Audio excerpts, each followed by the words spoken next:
47 million people watched Candace Owens fall silent after Ibrahim Traoré whispered just 9 words. But the real shock, it wasn't about politics. It wasn't even about power.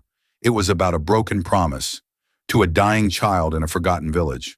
A child with no voice, no country watching, no cameras rolling, just a pencil and a dream too small for the world to notice. In this episode, we take you inside a moment that shattered millions, not with noise, but with silence. Because sometimes the most powerful truths come not from those who speak the loudest, but from those who carry the heaviest regrets. This story, though dramatized, is built on real emotions, real heartbreaks, and the kind of human truth that transcends fact. You may never find it on the front page, but you might just find it in yourself. So before you judge, pause. And before you look away, listen. What does it say about us? When the quietest voice in the room makes the whole world stop, you could feel it before it even began. The studio was cold, too cold. The kind of cold that doesn't come from air conditioning, but from anticipation, tension. Silence stretched thin like glass about to crack. Every camera was in place, every light dialed to clinical perfection. But there was something else in the room, something unscripted, something nobody could quite name. Candace Owens adjusted her earpiece, then her collar, then her posture. All sharp, all business. Her stilettos echoed off the polished floor with every step. She had done this 100 times before, maybe 1,000. Governors, CEOs, activists, presidents, all had taken this chair, and most had not left unscathed. She was the queen of control, the face of certainty. She never blinked first, but tonight felt different. Across from her sat an empty chair. The hot seat, they called it in the control room. It was under the hardest light designed to expose. But tonight the light would meet someone new. Ibrahim Traoré. To most Americans, the name meant little. A blur on foreign policy briefings, a face flickering across news tickers. Military leader, transitional president, another African strongman, the kind of man who comes into power amid chaos and disappears just as quickly. But those who knew better watched closely. He wasn't loud, he wasn't famous, but he had done something that made world leaders uncomfortable. He had said no to aid money wrapped in strings, to policies, written oceans away to being a silent partner in someone else's story. And now for the first time he was here, in this room, on this stage, and nobody, not even the producers, knew exactly what to expect. 3 minutes to air came the whisper in Candace's ear. She nodded but didn't respond. She glanced down at her notes, thick, aggressive, underlined in red. Unstable government, child soldiers, freedom of press. Why now she was ready to press, to expose, to debate. 2 minutes. He walked in without announcement. No entourage, no makeup, no expression. Ibrahim Traoré wore a simple dark jacket, no flags, no pins, no medals. Only a slight crease in his collar betrayed any sense of nervousness. He moved like someone who'd been stared at too long and didn't mind. Candace looked up, and for a split second their eyes locked. Nothing was said, but something passed between them. Not tension, not fear, something quieter, more dangerous. Respect, curiosity, recognition. 30 seconds. He sat.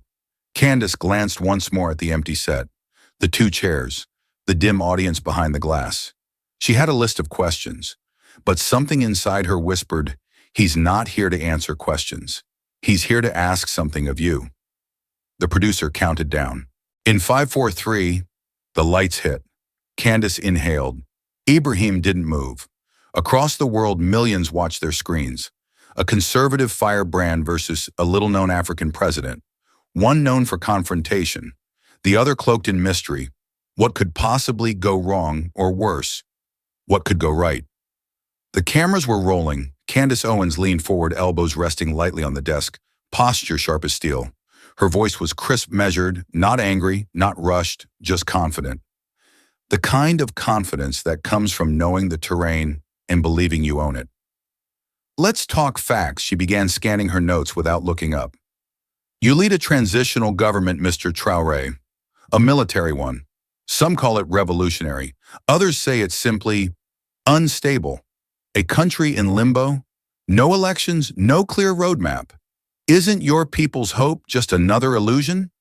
She said the word illusion with precision, as if slicing into something, as if daring him to react. Ibrahim Traoré didn't blink. There was a pause, small but heavy. He didn't reach for talking points, didn't glance at anyone off camera. He simply leaned back, hands folded, and looked at her not like an opponent, but like someone studying the weight behind her words. Then he smiled. Not wide, not smug, but the kind of smile that doesn't reach the eyes. Illusions, he said softly, don't bury children.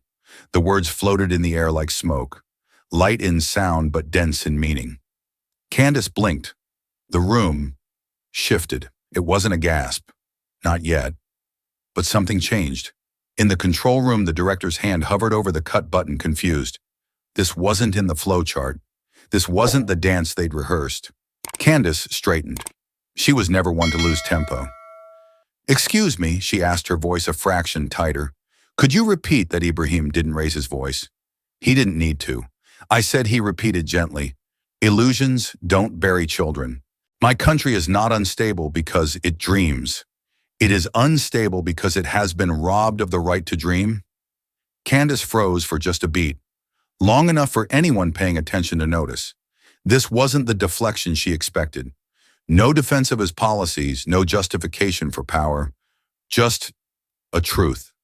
One that didn't fight back, one that just stood there wounded and honest. Outside the studio glass, a technician mouthed, "Is this going off script?" Candace adjusted her pen. Recovered. "So you're saying the international community is wrong? That media reports of unrest, of famine, of poverty, those are what myths?" Ibrahim tilted his head, eyes unwavering. "No," he replied.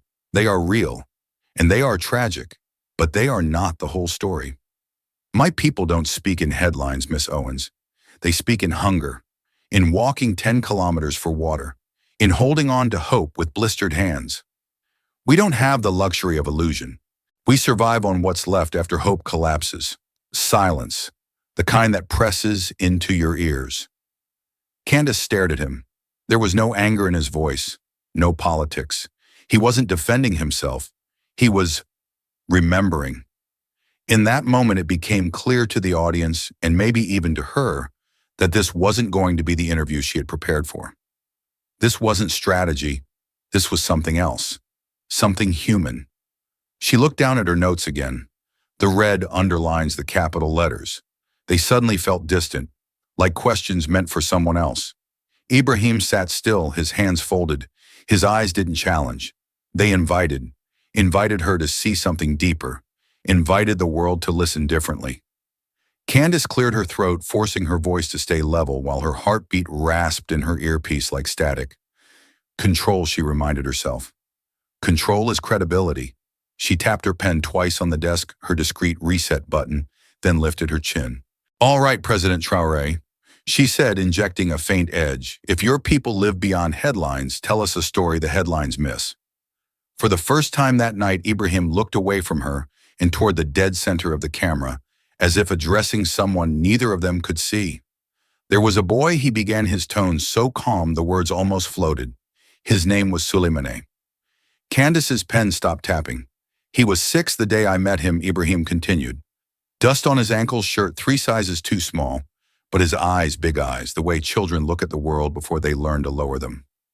He folded his hands and let a delicate beat of silence bloom. "He asked me for a pencil." A murmur rippled through the control room. Nobody expected a child to pencil this softness. Candace inhaled to cut in, but Ibrahim's cadence held her like a hand on the shoulder. "We were in the countryside north of Kaya. I was visiting a clinic, mosquito nets, vaccinations, the usual parade. Soldiers, cameras, hurry, hurry. In that noise, he tugged my sleeve. He didn't ask for food or money, or even the soccer ball the other children were chasing. He asked." Ibrahim's eyes narrowed not with anger, but precision, "for a pencil." Candace uncrossed and recrossed her legs, trying to disguise the fact that her heel slipped on the footrest. "A pencil," she echoed, but it sounded thin, rehearsed. "Yes." Ibrahim nodded almost apologetically, as though he too felt the smallness of the request. "I asked him why." Suleiman said, his voice dropped. "He wanted to draw what happiness looked like. The lines sliced through the dark like glass splintering. Candace swallowed. The studio lights suddenly felt hotter, merciless. She opened her mouth, then closed it off script unarmed. He had no paper. Ibrahim went on softer now, so he planned to draw on the clinic wall. Just a picture, sun, house, stick figures holding hands. A bright picture to remind his mother there was still color in the world. The corners of his lips curved in something too sad to be a smile. I promised him I would bring paper next time. Candace's producers watched her monitor in alarm. Her pupils were flicking, searching for an anchor among the bullet point questions that no longer fit. Time stretched.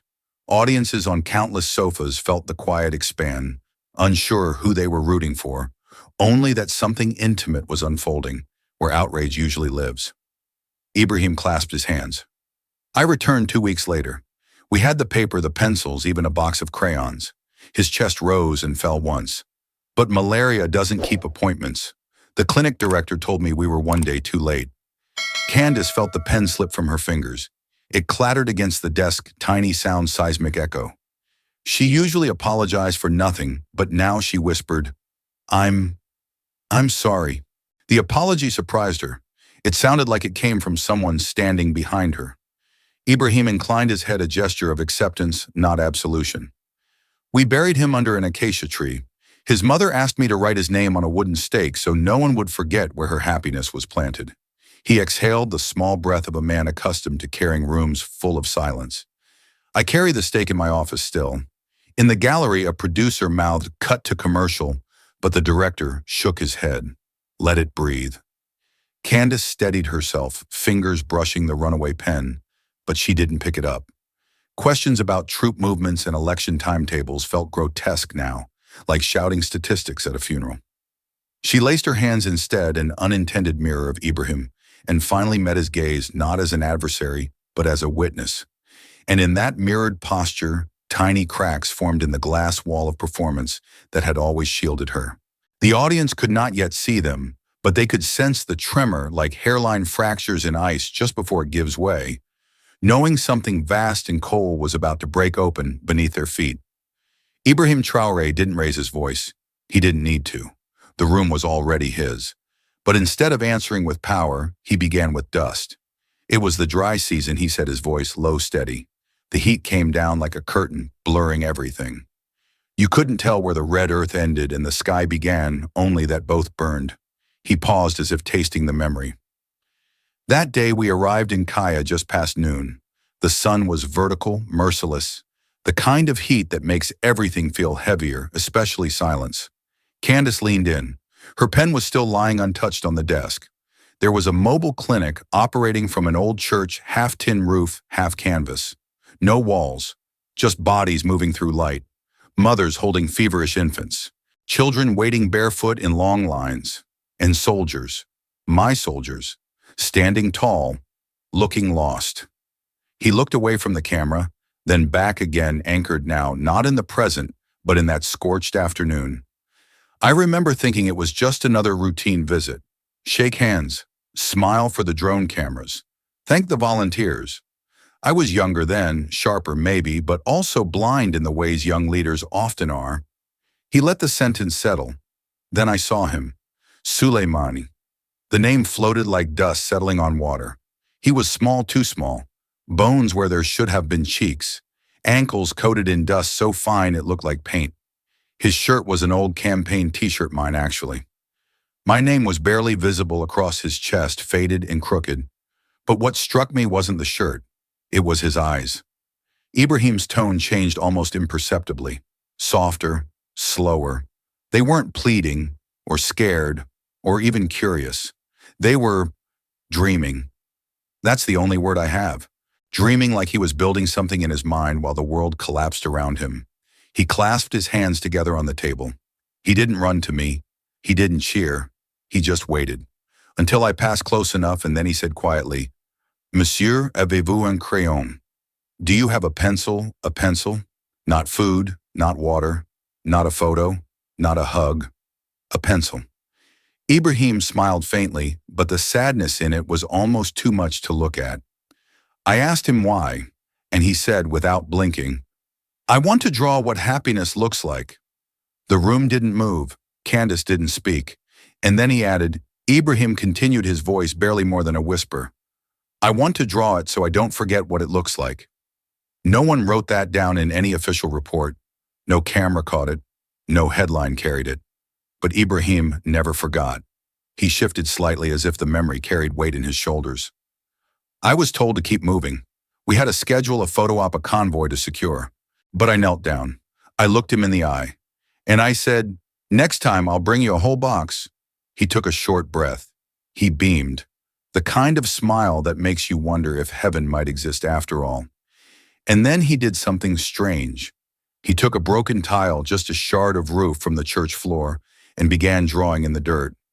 A sun, a house, two stick figures holding hands. Candace's hands, still folded, gripped each other tighter. I asked him, who are they? And he said, that's me, that's my mama, and that's our house when it's fixed. Ibrahim looked down at his own hands as if they still carried that dust. The clinic director called me away. I waved goodbye. I remember his little arm in the air, still holding the piece of tile. He didn't speak for a long moment. That was the last time I saw him alive. Candace's voice didn't come. The silence did. And somewhere just outside the frame, a million hearts clenched at once, not because they knew Suleiman, but because they suddenly realized they should have. Ibrahim didn't move for a moment after he said it. That was the last time I saw him alive. Candace is still silent, felt the weight of the words settle over her shoulders like dust from a ceiling that had just cracked open. Her throat tightened, a reflex more emotional than physical. This wasn't the kind of silence they trained you for. This was the kind that felt sacred. Then, without a word, Ibrahim reached into the inner pocket of his jacket. It wasn't dramatic. It wasn't calculated. It was gentle, deliberate, as if what he held inside had its own heartbeat. His fingers brushed against something fragile, and then slowly, painfully slowly, he pulled out a small creased piece of paper. He unfolded it like it might fall apart in his hands. No one in the control room blinked. The director's mouth hung open slightly. A junior tech whispered, "Is that it? Is that the drawing?" And still the camera stayed locked. Candace leaned in without realizing it. Ibrahim placed the paper on the desk between them, face up. It was no larger than a napkin, faded, curled at the corners, and on it a crude but unmistakable drawing. A big yellow sun in the top right corner, a square box of a house with a crooked roof, and two stick figures, one big, one small, holding hands under a tree that looked more like a burst of spirals. But the caption at the bottom was what froze her. Written in shaky, oversized French letters, Moi maman. Me and mama. Candace felt something shift behind her eyes. Not just emotion, but awareness. This wasn't a metaphor. This wasn't symbolism. This was a child's attempt to preserve joy. To see joy even when he had nothing. Ibrahim's voice cut through gently. He gave me this the day I met him. He said he'd finish the rest when the house was rebuilt, and I promised him I'd help. His eyes didn't leave the drawing. He asked me to fix our village, Ibrahim said, barely above a whisper. I said, wait for me. He paused. The silence that followed didn't come from hesitation. It came from grief sharpened by time. But malaria, he continued, doesn't wait. The line landed like a fist to the heart. Candace didn't realize her lip had trembled until she tried to speak and her voice cracked. She cleared her throat once, then again. But the crack had already happened, not just in her voice, but in her armor. She reached for her notepad as if to retreat into her outline. Her hand missed. The pen rolled off the edge and clinked to the floor, a hollow sound in a full room. She didn't pick it up. Instead, she looked back at the drawing, her eyes beginning to gloss. You've kept it all this time, she asked, voice thin, uncertain. Ibrahim nodded. It reminds me what a promise costs. Candace's gaze stayed fixed on the paper. And then before she could stop it, a tear slipped down her cheek. She didn't brush it away. No one said a word, not the crew, not the director, not even Ibrahim. Because in that moment, the story had stopped being political. It had stopped being professional. It had become something real, something irreversible. And as the camera zoomed in slowly on the drawing, a child's son, a crayon house, a mother and son holding hands in dirt made of dreams, millions watching from their own living rooms, offices, classrooms, felt something pierce through the screen. It was no longer just a picture. It was a memory made visible, a promise drawn in innocence, and a grief too big for words. The silence was not empty. It was heavy. So heavy it pushed against the glass walls of the studio, pressing into skin, into ribs, into breath. No one moved. No one dared. The drawing still lay between them like a delicate truth too sacred to touch. Candace sat straighter, but her hands were clasped in front of her, not like a journalist, but like someone at a bedside vigil. The lights above didn't flicker yet. Somehow the room felt dimmer, as if everything around them understood that something had changed. She blinked slowly, as if returning from someplace far. Her voice, when it came, was quiet, not staged, not firm, just real. "You remember every name?" Her words felt small in the vastness of the quiet, but they carried. Ibrahim didn't answer right away. Instead, he reached back into his jacket, not the same pocket as before, but one deeper, almost hidden along the inside seam. His hand moved carefully, like he was retrieving something fragile again. And then he pulled out a bundle. Not thick, not grand, just a stack of worn photographs bound loosely with a rubber band. The edges were curled, the backs stained with fingerprints and time. Some were Polaroids, some printed on cheap copy paper. None of them were official. None of them were posed. Candace leaned in instinctively, unconsciously. Her breath caught in her chest. Ibrahim gently removed the rubber band and fanned the photos out on the desk between them. Children. Dozens of them. Some smiling, some solemn, some clearly sick. A girl with one shoe. A boy holding a jug bigger than his body. Siblings clinging to each other like lifelines. "I carry them," he said simply. "Not because it helps me lead, because it reminds me I'm not allowed to forget." He paused and turned one photo over. On the back in smudged pencil was a single name, Fatu, another Amadou. One had no name at all, just the words found near the river. "I don't have their birth certificates. I don't have their school records. Some of them I only met once, but they looked me in the eye and asked me for something, and I told them I'd try." Candace stared at the photographs, her eyes scanning each face as if searching for one she might know. She didn't, but she knew them all the same. She knew the expression of hunger disguised as politeness, the quiet desperation of children who had learned too early to ask for less. "Do you carry them with you everywhere?" she asked, though she already knew the answer. Ibrahim nodded. "I carry them when I speak to foreign leaders, when I sign documents, when I go to bed at night. I carry them because their stories are quieter than mine, and if I don't bring them into the room, no one else will." Candace's lips parted, but no words came out. The control room was still silent. The director had long stopped giving commands. A sound tech's hands hovered over the fader, but even he couldn't bring himself to cut the audio. Candace looked down at the faces on the table, and in a move that surprised even herself, she reached out slowly and turned over one of the photos. It showed a girl standing in a rice field, smiling through cracked lips. There was no caption, no name. Just a fingerprint smudge in the corner, like someone had held onto it too tightly. "She has your eyes," Candace murmured. Ibrahim didn't respond. He didn't need to. The silence spoke for him. For all of them. The lights went out one by one. Not all at once, not in a theatrical blackout. Just clicks and hums fading into quiet. First the overhead rig, then the desk spots, then the LED strips along the floor. Like the room itself was slowly exhaling after holding its breath too long. The studio was dark now, except for one solitary glow, the screen on Candace Owens' monitor, still frozen on the final frame of the interview. Ibrahim's hand resting beside the drawing, her face half-turned, lips parted, as if caught mid-thought, or mid-break. She hadn't moved for several minutes.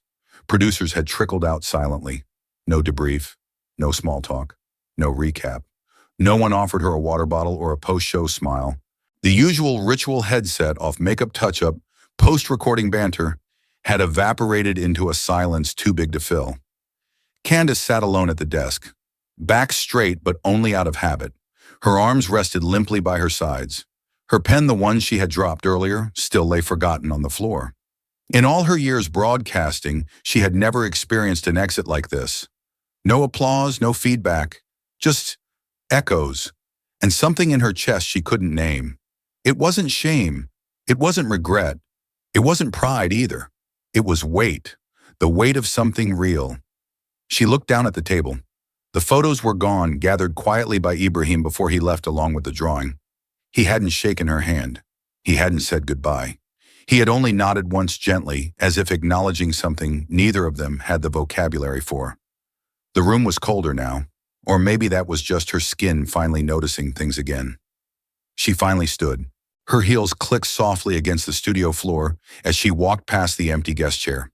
She paused there, just briefly looking at the imprint he'd left, so faint it could have been imagined. But it wasn't.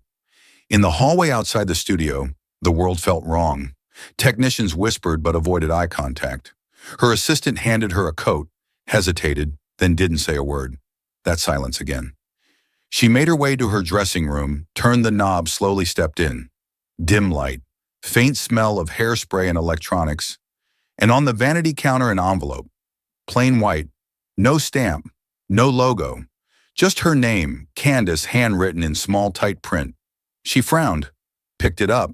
It was unsealed. Inside, one folded piece of paper, cheap printer paper, no letterhead. She unfolded it, expecting a note from a producer or a type schedule revision, but instead it was handwritten. Just one sentence. Thank you for reminding me what leadership looks like. No name, no signature, no hint of origin. She read it again. The first time it confused her. The second time it cracked something open. She sat down slowly on the bench in front of the mirror. Her reflection looked back, same hair, same suit, same sharp eyeliner. But the eyes were different, softer, maybe older. Leadership. She had built a career challenging it, defining it, dismantling it. But tonight she had witnessed something else entirely. Not a man proving himself, but a man who had nothing left to prove. Just memory and grief and an unshakable promise. Candace folded the note, held it for a long moment against her lap. She didn't know who had written it. A crew member, a guest, a stranger who had slipped into the building. Maybe it didn't matter, because for the first time in a very long time, it felt deserved, not as a compliment, but as a challenge. She turned off the mirror lights with one flick. The bulbs dimmed around her, and the quiet swallowed the room. And in that quiet, she whispered, not to the note, not to herself, but to something higher than ego. I thought I came here to ask the hard questions. But maybe I just heard the one that matters most. The hotel room was quiet, almost unnaturally so. The kind of quiet that makes the smallest sounds, breath fabric, shifting the hum of a mini fridge, feel like distractions. Candace sat at the edge of the bed, phone in her hand screen, still lit but untouched. The letter was beside her, neatly folded, as if it might vanish if not handled gently. The words replayed in her head like a loop. Thank you for reminding me what leadership looks like. She didn't know what it meant yet, but she knew it was not about Ibrahim. It was about her, and that scared her more than she wanted to admit. She glanced at the wall clock. 11:48 p.m. It was late, but not too late. Not for the person she needed to call. Her fingers hovered over the contact for a moment, then tapped. The screen rang once, twice. Then a familiar voice, groggy but alert, picked up. Candace. She swallowed. Hi, Dad. There was a pause, not from surprise, but from instinct. He knew his daughter, and he knew that when she called late, it wasn't because she wanted to talk. It was because she needed to. I saw the segment, he said before she could explain. All of it. She closed her eyes. Oh, another pause. Then he didn't shame you. She opened her eyes, staring at the curtains, as if they might give her strength. He reminded you, her father continued. And that's not weakness. That's recognition of something you forgot, or maybe something the world made you bury. Candace didn't reply. Her throat tightened again the way it had in the studio when she couldn't pick up her pen. Her father's voice was calm, not probing, not judgmental. Just steady. I was proud, he added softly. Not because you were right, but because for once you didn't try to be. That one landed deep. She breathed in sharply, held it, then exhaled. I didn't know what to say, she admitted. You weren't supposed to, he replied. Sometimes silence is the only answer that has weight. They stayed on the line for a while, not talking, just sharing the silence. When she finally hung up, Candace didn't move for a long moment. Then almost automatically, she picked up the remote and turned on the TV, flipping to the raw feed from the interview archive. The screen flickered. There she was, poised, polished, composed. She scrubbed through the first 10 minutes, skipped past the questions, past her interruptions, past her sharp glances, then stopped. There. That moment. Suleiman's drawing on the desk, Ibrahim's fingers gently brushing the edge. Her own face frozen, mid-blink, lips parted, not in rebuttal, but in realization. She leaned closer. For the first time, she wasn't watching herself.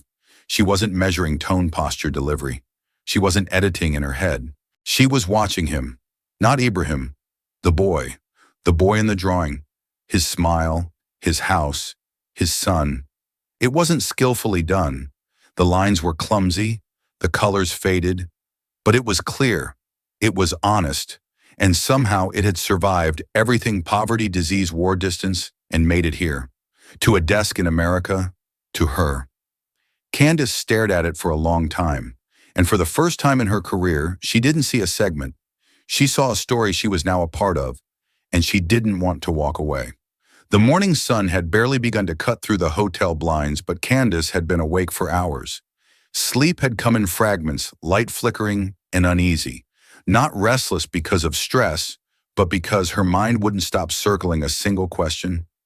What happens when you hear something you can't unhear? She sat at the small desk in the corner of her suite laptop, open cursor blinking in a blank email. A coffee cup sat untouched beside her, growing cold. Her phone was face down, but she'd already scrolled through it dozens of times, looking at nothing, avoiding one thing.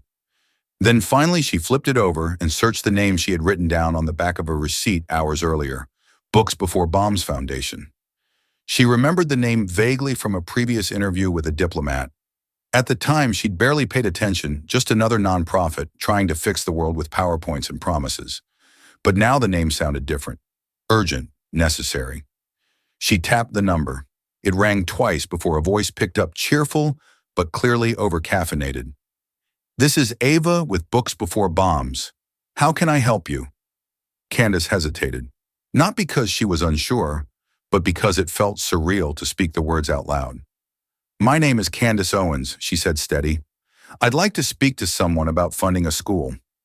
There was a pause, just a second, but enough to suggest the name had registered. "Of course. Do you have a specific region in mind?" Candace took a breath.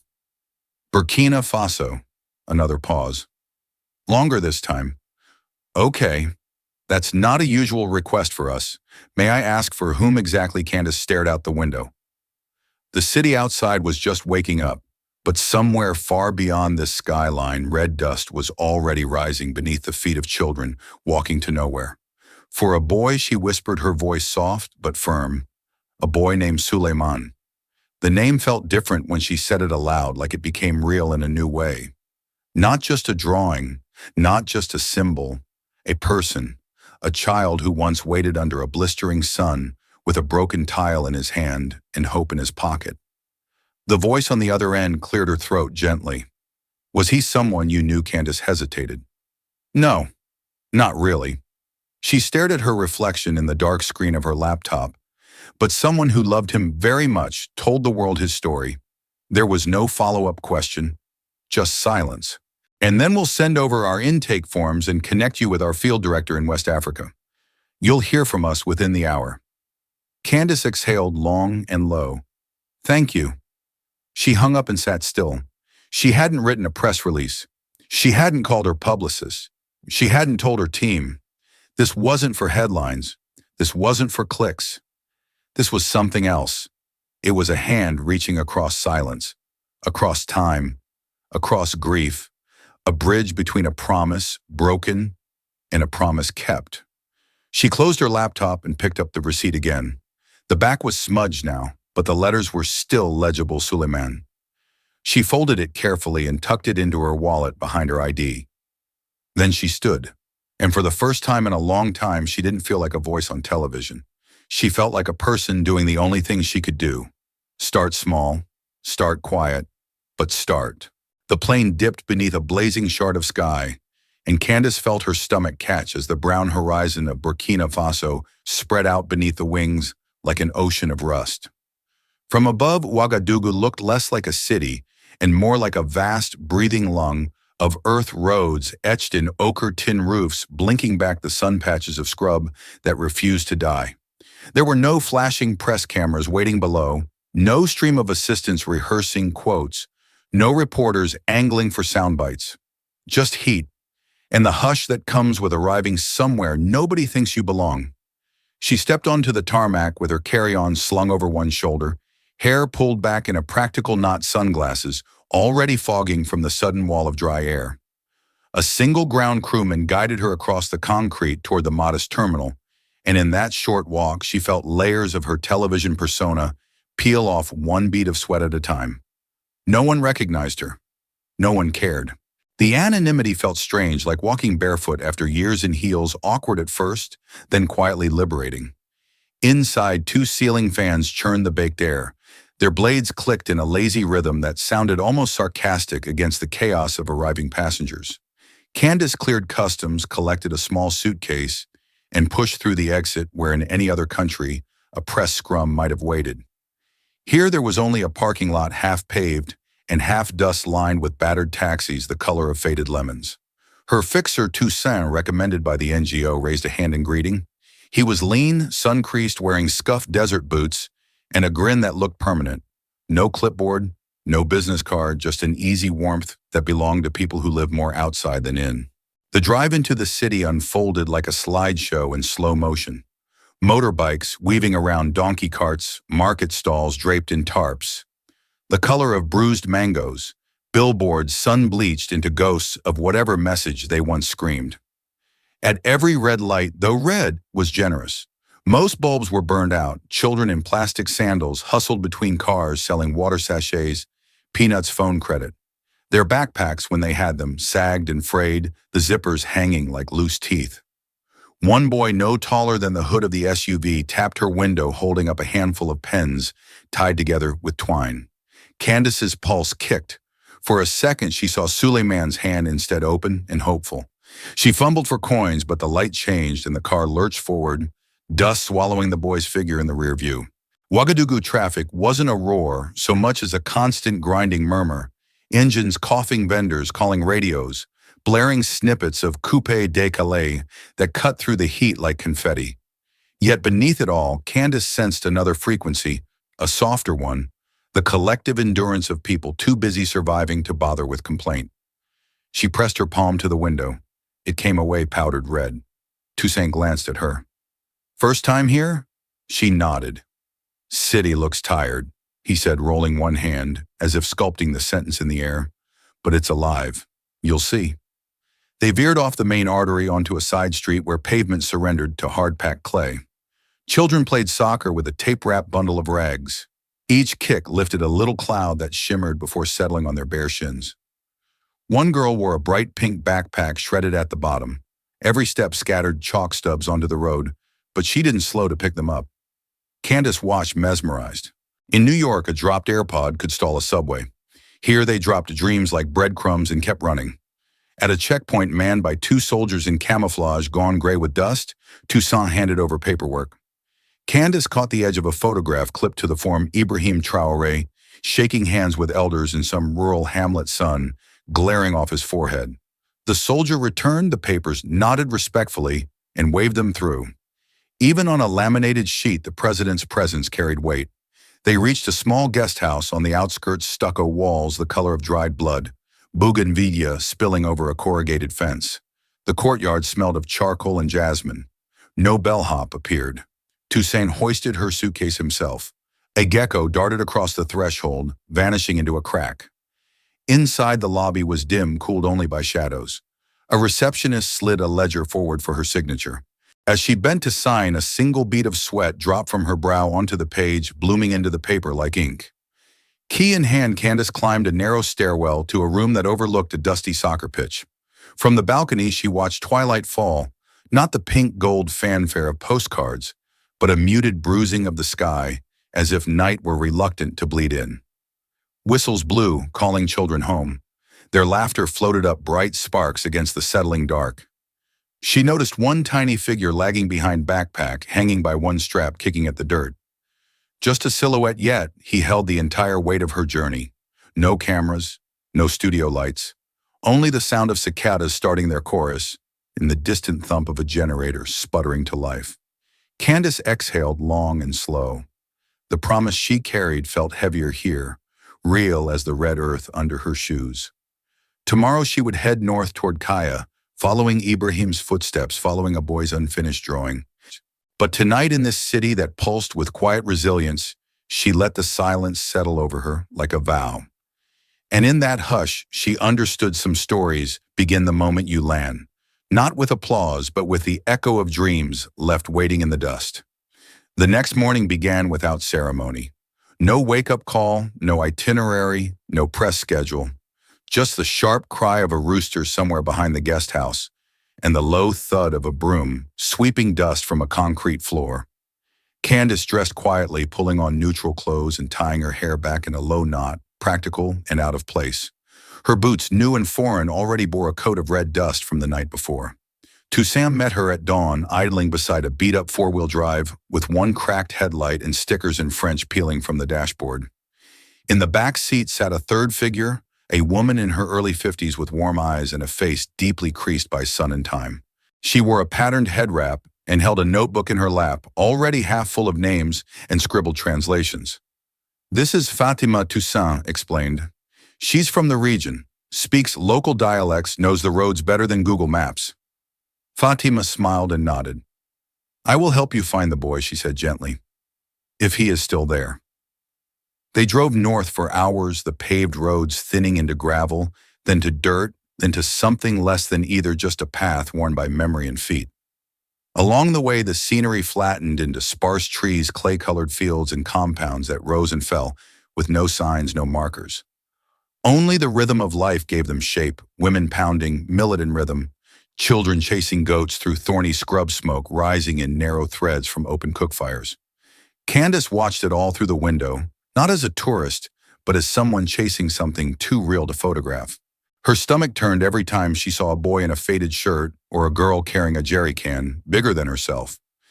At one point, they passed a group of children playing beside a broken well, and she saw one child draw a crude sun in the dust with a stick. Her breath caught, but it wasn't him. It was never him. By early afternoon, the vehicle slowed.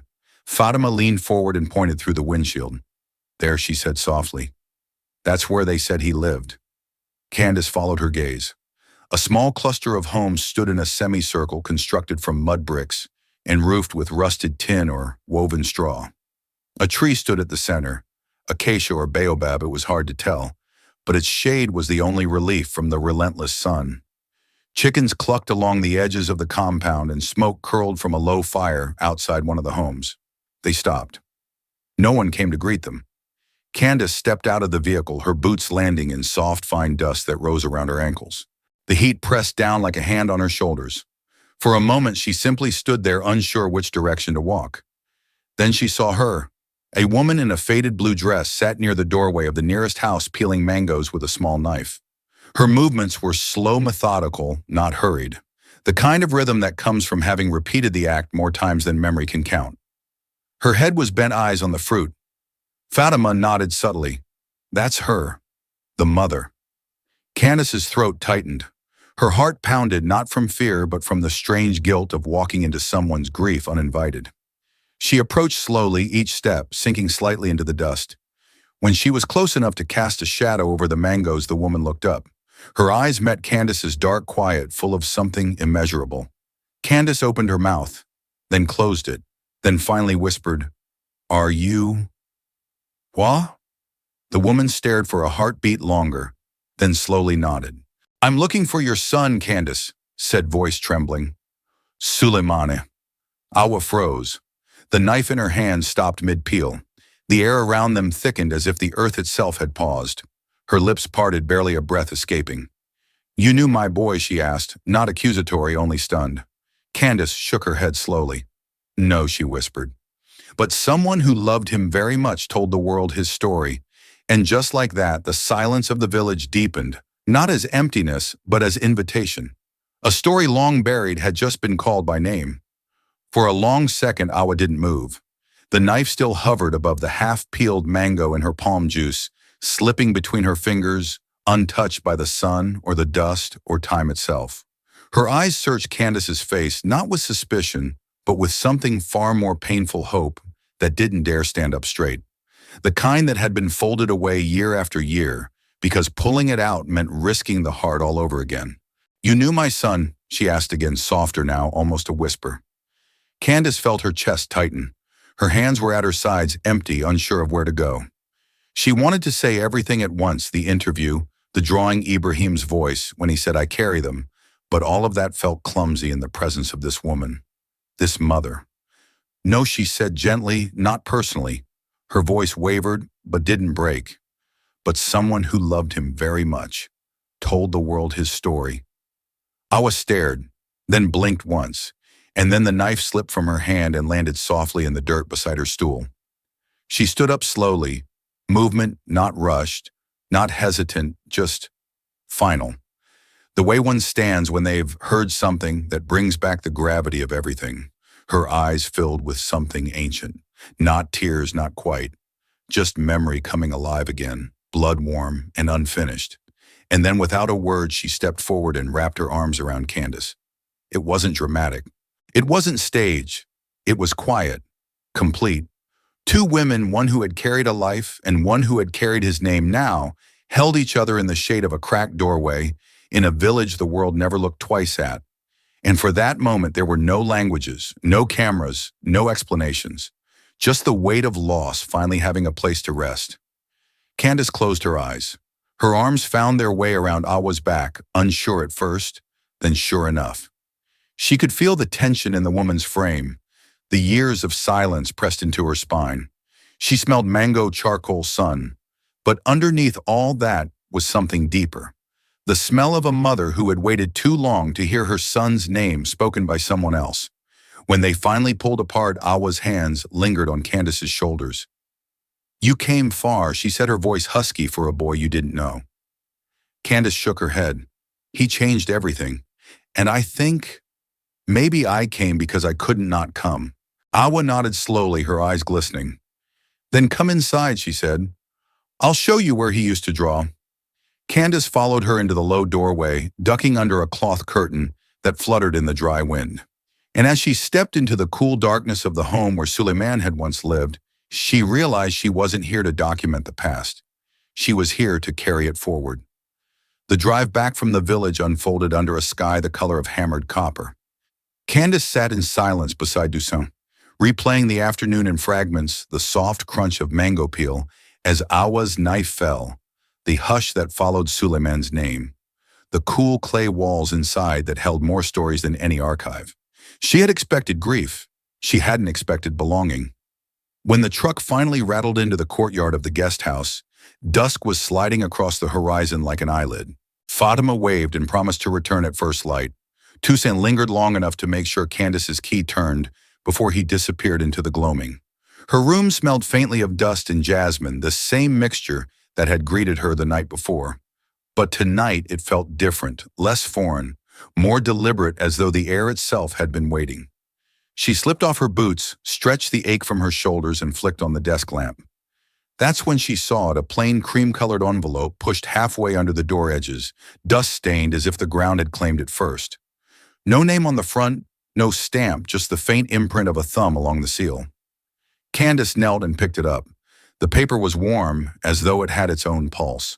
She turned it over once, twice, searching for any clue, then slid a finger beneath the flap. Inside, a single sheet of paper folded twice. She unfolded it carefully, bracing for another anonymous sentence of encouragement or critique. Instead, she found handwriting, tight slanted, unmistakably deliberate. "My little brother Suleimani, I promised you pencils, books, a roof that kept the rain outside, and let the stars shine through. I failed you, but I will not let the world forget your name. One day someone will come and carry your dream farther than I ever dared. Until then, forgive me for arriving late. Sleep peacefully, Ibrahim." The date in the upper corner was 4 years old. Ink slightly blurred where a tear or maybe sweat had dried. But the sentences stood firm, each stroke an admission and a vow. Candace read it once, then again slower. She imagined Ibrahim alone at a desk long after the motorcades and briefings had quieted, writing to a child already gone, knowing the letter might never find a destination beyond his own jacket pocket. She lowered herself onto the edge of the bed letter, trembling in her hands. The walls around her, painted a dull sand color, suddenly felt too close, too loud. She pressed the paper to her chest and closed her eyes. Images flooded in Suleiman's stick-figure son, Ibrahim's photographs fanned across the studio desk, Awa's arms around her in the doorway. And beneath it all, a single heartbeat of realization: this letter was never meant to arrive in New York, or in a newsroom, or even in this guest house. It was meant to stay hidden, a private penance sealed away in a lining. Yet here it was, and here she was holding it. A soft knock broke the hush. She folded the letter and tucked it beneath her notebook. When she opened the door, only night greeted her, crickets vibrating in the brush, a lone bulb flickering by the stairwell. Whoever delivered the envelope had vanished into shadows. Candace sat back at the desk, switched off the lamp, and stared out the window. In the distance, children's laughter drifted from the pitch she had watched the night before. She wondered how many of them could write their own names, how many knew the shape of the dreams they carried. She thought of Ibrahim, his quiet conviction, the photographs he kept like sacred scriptures, and felt a fragile thread of purpose tighten between them. She unfolded the letter once more and traced a finger over the final line. I will not let the world forget. A promise broken, rewritten, and now passed to her like a relay baton. She realized she was holding not just paper, but responsibility. The story could no longer remain an interview, or a segment, or an emotional footnote. It needed legs, bricks, mortar, the tangible way to follow through. Candace reached for her phone, thumb hovering over the NGO contact. Tomorrow she would call again, this time not to ask but to confirm plans, budgets, timelines. Forgive me for arriving late, the letter had said. She would not arrive late. Not again. She slid the envelope into her notebook, turned off the light, and lay back on the bed. Outside, the generator coughed, then fell silent. In the darkness, she whispered the boy's name once softly, like a promise taught to breathe. And somewhere in the stillness between heartbeats, she felt the world begin to remember. The courtyard behind the presidential residence was quiet, almost sacred in its stillness. Late afternoon light dripped through the neem trees, casting dappled shadows over the stone path. There were no security details this time, no podiums, no aides adjusting earpieces or positioning flags. Just two chairs set beneath the open sky and a jug of water sweating on a wooden table. Candace arrived first. She wore no makeup, no earpiece, no power blazer, just a linen shirt, sleeves rolled to her elbows, and a notebook in her lap that for once she didn't plan to open. The letter rested in her bag, folded carefully like something sacred she wasn't ready to bring out yet. Then Ibrahim appeared. No grand entrance, no announcement. He stepped out from the shaded veranda, his silhouette framed not by power, but by fatigue. His jacket was simple sleeves, slightly crumpled. He looked, Candace thought, not like a leader at a summit, but like a man who had slept little and carried much. They nodded in silence before sitting. For a long time, neither of them spoke.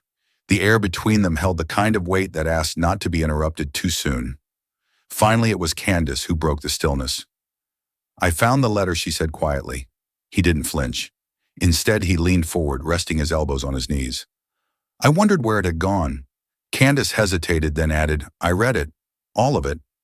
He exhaled slowly, nodding. Then you know. She tilted her head slightly. Why never speak of him before? Not in speeches, not in interviews. Not even that night during the revolution. Ibrahim looked at her, not defensively, not with shame, but with a tired honesty that felt more disarming than any confession. Because I feared it made me look weak, he said. And in this world, weakness is blood in the water. Candace nodded slowly. She understood that more than she cared to admit. But grief, he continued. Grief is not weakness. I know that now. It's memory that stayed behind when hope left. I kept his story close, not because I wanted to forget, but because I didn't trust the world to hold it the way I did. A silence stretched again, deeper this time. Not awkward, but reverent. Candace reached into her bag and pulled out the folded letter. She placed it on the table between them, her hand resting on top of it. He trusted you, she said, enough to ask you to fix the village. And you didn't run from that. No, Ibrahim said quietly. But I didn't arrive in time either. And promises delayed feel a lot like promises broken. She looked at him then, not as a journalist sizing up a headline, but as a woman who had finally understood the weight of legacy. And now she asked. He smiled, not a pressed smile, not a gesture, but a small cracked thing filled with resolve. Now I don't lead with numbers. I lead with names. And Suleiman is the first. A breeze moved between them, warm and dusty. Somewhere in the distance, the faint sound of children playing echoed between courtyard walls. Candace thought of the drawing again, the sun, the house, the two stick figures, and realized this wasn't a story that ended in tears. It was one that had waited years to begin. The sun had sunk lower now, casting long amber shadows across the courtyard. The stillness between Candace and Ibrahim was no longer heavy, it felt earned. The kind of quiet that comes after truth has been spoken and heard. They sat across from each other like old friends, even though they barely knew each other beyond this shared weight. But sometimes the deepest bonds aren't born from time. They're born from shared promises, especially the broken ones. Candace leaned forward, her fingers lightly brushing the envelope that now lay untouched on the table. Her voice was steady but quiet. This can't just end as a letter. Ibrahim nodded, no hesitation. I know. We have to build the school, she said, as if stating something already decided. Not for headlines, not for redemption, but because it was his dream, and maybe now ours too. Ibrahim let out a slow breath, the kind that sounds like surrender, but feels like release. Yes, he said simply. Not a gesture, not a monument. Something real. Brick. Voice. Future. Candace looked at him, and we name it after him. He blinked once, surprised but not resistant. His mouth lifted slightly soft with something between grief and gratitude. The Suleiman Foundation, she said clearly, letting the name linger, giving it breath. Not just a school, a beginning, for every other child who never got to draw what happiness looked like. Ibrahim's hand curled into a gentle fist on the table. Let it carry more than his name, he said. Let it carry the promise we both now owe. They sat still for a moment, absorbing what they had just spoken aloud. It wasn't a press release. It wasn't a political deal. It was the kind of pact that didn't need ink, only intention. Ibrahim stood first. Then Candace followed. There was no handshake, no staged photo, just a shared look that said, "We begin now." He reached into his pocket and took out something small, wooden, hand-carved, aged by time. He placed it gently into her palm. It was a nameplate. Faded but clear, Suleiman's class. I had it made years ago, he said quietly, when the promise still felt possible. Candace ran her fingers over the carved letters. It still is, she whispered. They didn't say goodbye, not really. They didn't need to. What connected them now wasn't finished. It had only just found its shape. As Candace stepped out of the courtyard into the soft hush of early evening, she felt something shift, not behind her, but inside. Not an end, a beginning. A dawn the color of burnt sienna stretched across the horizon when Candace reached the patch of earth that would soon carry a roof and a bell and laughter. There was no stage, no podium, just a rectangle of ground cleared by villagers the night before. Thin wooden stakes marking corners, string lines trembling in the breeze like the first pulse of a heartbeat.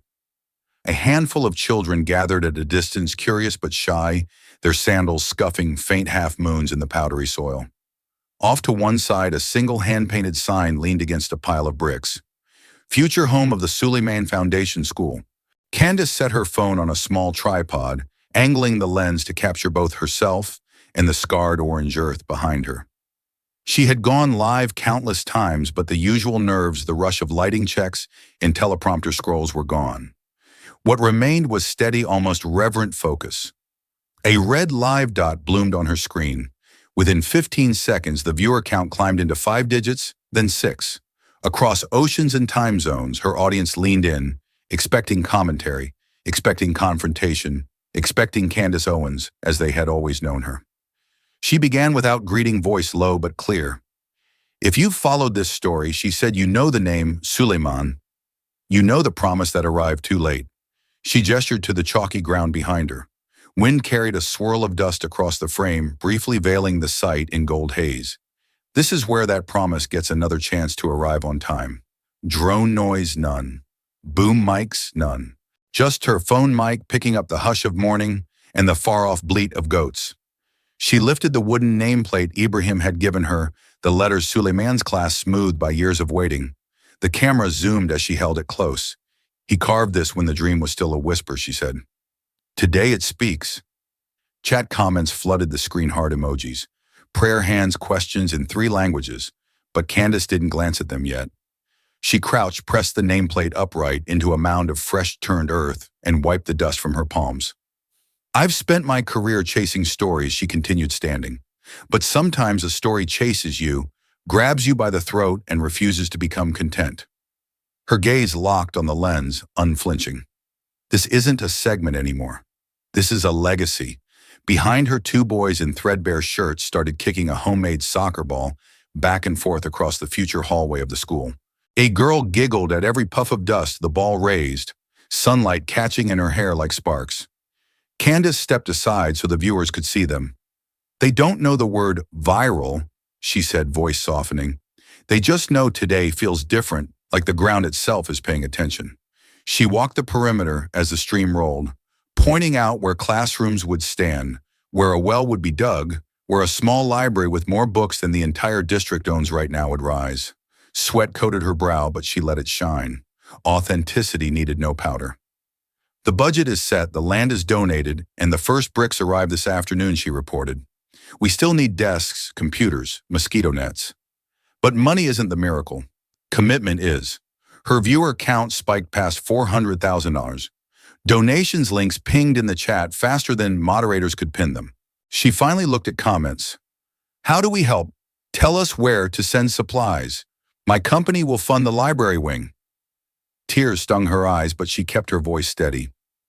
If you're watching, remember Suleiman asked for 1 pencil. We can do better. She ended the stream the way she began, no dramatic sign-off, no branded slogan, just the camera lingering on children's footprints, crisscrossing raw soil.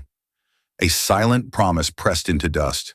The screen faded to black, but the connection held alive in every viewer who had just witnessed the moment a broadcast turned into ground. Broken, a story became structure, and a legacy began to breathe. Within hours of the live stream ending, the video clip began ricocheting through the internet like a heartbeat too loud to ignore. It appeared on WhatsApp chains in Nigeria, Instagram Reels in New York, and Twitter threads in Berlin. Celebrities reposted it with captions like, "This broke me and not a dry eye in my house." News anchors paused mid-segment to mention it, some with trembling voices, others with silent nods of acknowledgement. By sunset, the original video had passed 3 million views. By midnight, it had passed 20. And by dawn, it wasn't just a viral clip. It was a global echo. From Chicago to Accra, from Tokyo to Cape Town, from classrooms in London to cafes in Manila, people weren't just watching, they were feeling, and more importantly, they were sharing. Not with outrage, not with hashtags, but with reverence, with heart. A young father in Sao Paulo filmed his toddler holding a drawing that looked eerily like Suleiman's stick figures, a house, a son, 2 people holding hands. He drew this after we watched the clip, the father said, voice cracking. He doesn't know Suleiman, but somehow he does. A teenage girl in Paris posted a black and white video of herself writing the boy's name in charcoal across a sidewalk. Suleiman lives here. A comment from Nairobi read, "This isn't charity. This is justice finally wearing a human face." Another from South Korea simply said, "I'm naming my son Suleimani." Thousands echoed that sentiment. The name once spoken only in a quiet village on the edge of Burkina Faso now trended across 7 continents. Artists began sketching versions of the drawing Candace had shown, each adding a twist to heart here, a school there, children holding books instead of just hands. A mural appeared in Johannesburg. Suleiman's stick figure son morphed into a blazing rising orb over a school built from books. On a busy street in Los Angeles, a musician played an original piece titled, "Malaria Doesn't Wait," his guitar case open not for tips but donations. And yet amid all the noise, something remarkable happened. No one argued. No one hijacked the message with politics or cynicism. The comment sections were full of grief, yes, but also of gratitude. Not just for the story, but for the reminder that pain doesn't have to divide, it can connect. Deeply, quietly, universally. Candace, back in her modest guest room, watched the numbers climb. But more than that, she read the names: Tarek from Istanbul, Layla from Morocco, Marcus from Detroit, Miko from Osaka. All different, all connected now by one boy who never got to finish his drawing. The world was listening, and this time it was listening with its heart.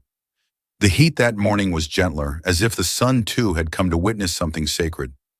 On the patch of earth where bricks would soon stack into classrooms, children ran barefoot, their laughter rising higher than the dust they kicked into the air. Some traced letters into the soil with sticks. Others chased each other between chalked lines marking where walls would stand. None of them needed to be told that something was coming. They could feel it under their feet, inside their chests. Candace stood to the side watching. Her arms were crossed, but her face was soft. These were the same children who had shyly peeked out from behind huts when she first arrived. Now they ran free, their joy unfiltered. Each footstep seemed to write a word the world had once forgotten belonging. A quiet hush settled as a white SUV pulled up along the edge of the clearing. No sirens, no security fanfare. Just one door opening and Ibrahim Traoré stepping out in a simple linen shirt sleeves, rolled hands empty, except for one thing. In his right hand he held a small wooden plaque, weathered, hand-carved, familiar, the same one Candace had held during the live stream. He walked slowly toward the center of the clearing. The children parted around him like mist. He crouched near the base of what would be the front wall of the first classroom. Then, without a speech or camera flash, he pressed the plaque into the soft, dry earth. Suleiman's class, it read. The breeze caught the edge of his shirt. He stood brushing dust from his hands and looked around. Candace met his eyes, and for a second, no words. Just the silent acknowledgement between two people who had carried the same name through grief across continents and now into the ground that would give it new life. The children gathered around the plaque, fingers grazing the letters. One boy traced them slowly, lips moving as if memorizing a spell. And for the first time since that promise had been broken, the earth answered not with applause but with roots. Hope had finally been planted, and it had a name. The studio was dark. No crew, no makeup chair, no countdown in her earpiece. Just Candace alone, standing in front of the same camera that once captured confrontation. Now it would witness something else. She placed the wooden plaque on the table in front of her, Suleiman's class, its grain faded but strong. Her fingers lingered on the edges, tracing the curves as if grounding herself in every letter. I've spent years trying to be heard, she began, voice low. And yet, the voice that changed everything was 6 years old. The lights remained dim. No graphics, no headlines. She lifted her eyes to the camera. I've debated presidents, challenged movements, but Suleiman. He reminded me why words matter only when they come from truth. She paused, not for effect, but to collect herself. Her eyes shimmered. The smallest voices, she said, echo the loudest. She pressed her hand over her chest. And now I hear him. Everywhere.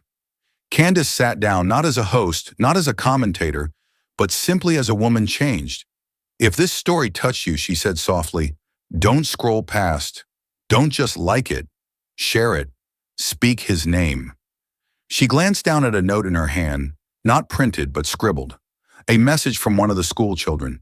Thank you for hearing us. She lifted it for the viewers to see. Suleiman only asked for a pencil. And yet, he's building a school. Her voice steadied with conviction. If you're a teacher, tell his story. If you're a parent, show your kids the drawing. If you're anyone who still believes in hope, comment. One word. Suleimani. The screen cut to footage, the school site, bricks being laid, children tracing letters in the dirt. Then back to her. This story doesn't end with this video, she said, because somewhere out there, another child is still waiting for their promise. She leaned closer, whispered it almost. Let's not wait too long this time. Far away in a quiet house in Burkina Faso, Ibrahim's phone rang. The voice on the other end was worn but steady. Awa, Suleiman's mother. I saw the live stream, she said softly. I saw the sign. He stood in silence. You kept your word. He swallowed. I'm still trying. Outside, children ran through the dust, laughter bouncing between new walls. Ibrahim watched them, hand resting over his heart. No one remembers forgotten children, she said. But now, the world knows his name. That evening, Candace stood near the edge of the school grounds watching the sun dissolve into the earth. She held the plaque one last time. A child may be forgotten by time, she whispered, but never by those who remember.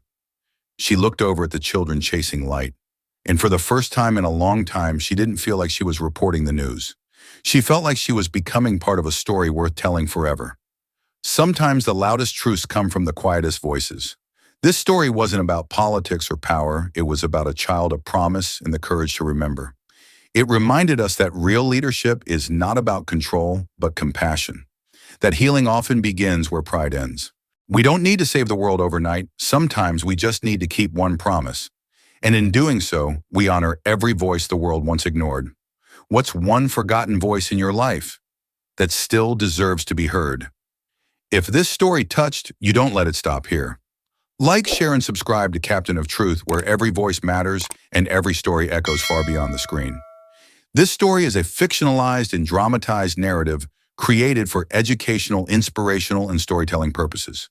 While it may be inspired by real public events, people, or societal issues, it includes imagined dialogue, reconstructed scenes, and character interpretations meant to highlight broader themes of justice, dignity, and resilience.